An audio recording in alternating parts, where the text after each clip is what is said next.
Good afternoon. Fade to black breaking news for this Monday, June 26th, 2023. This is all of the news that you need. I'm Jimmy Church. Let's get straight to it. 1977, on this day in history, Elvis Presley's last public performance was in Indianapolis, Indiana, less than 2 months before his death on this day in 1977. Here's your fader fact. Finland has more saunas than cars. And that is your fader fact. Let's get to the breaking news. John B. Goodenow, the scientist who shared the 2019 Nobel Prize in Chemistry for developing the lithium-ion battery, died yesterday in Austin, Texas. He was 100 years old. Rest in peace, John.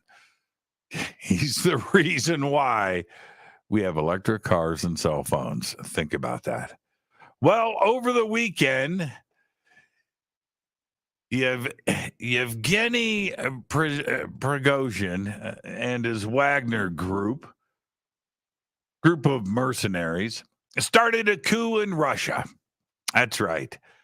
Turning his forces away from Ukraine, and he took over 2 Russian towns and then started a march towards Moscow.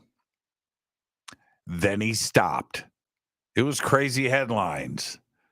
So earlier today, Prigozhin has spoken out for the first time since his Wagner Group mutiny ended in a murky peace agreement, expressing regret for having shot down Russian military aircraft, but claiming he was given no choice. The head of Wagner has stayed quiet in the day and a half after he had abruptly called off his march on the Russian capital following a reported deal negotiated by the president of Belarus. But in an audio message posted to his official press channel on Telegram earlier today, more than 11 minutes long, he explained that he decided against entering Moscow to avoid certain bloodshed. Yeah, and nobody knows where he is now. And this will continue to develop over the days and weeks ahead. Check this out. Physicists have discovered an exotic new state of matter that takes the form of a highly ordered crystal of subatomic particles. The new state of matter, called a bosonic correlated insulator, could lead to the discovery of many new types of exotic materials made from condensed matter. All of this according to the researchers who detailed their results in a study published May 11th in the journal Science.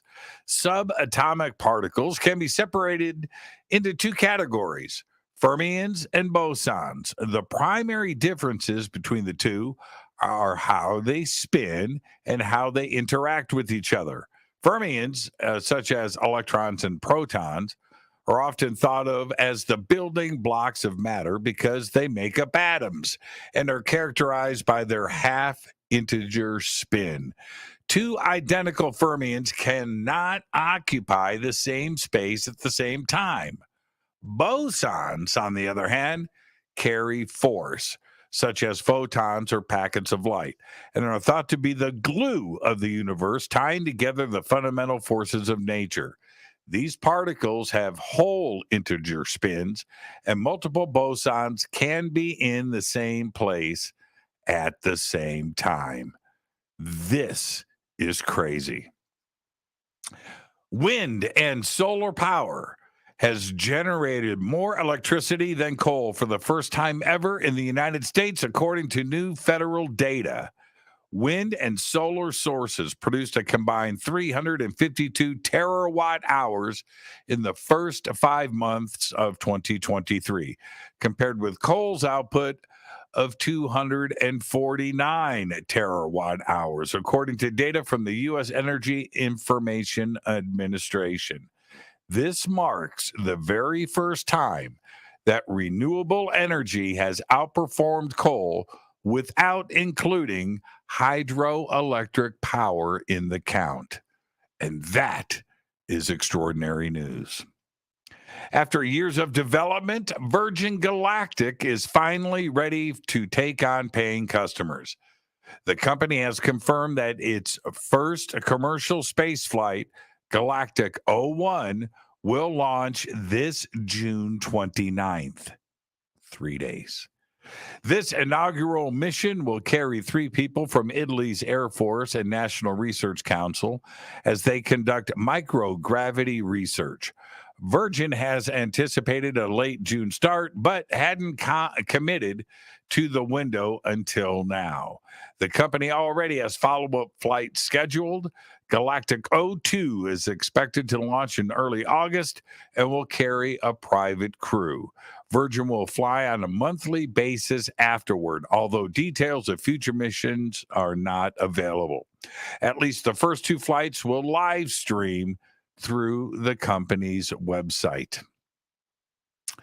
Here you go for the disturbing news of the day.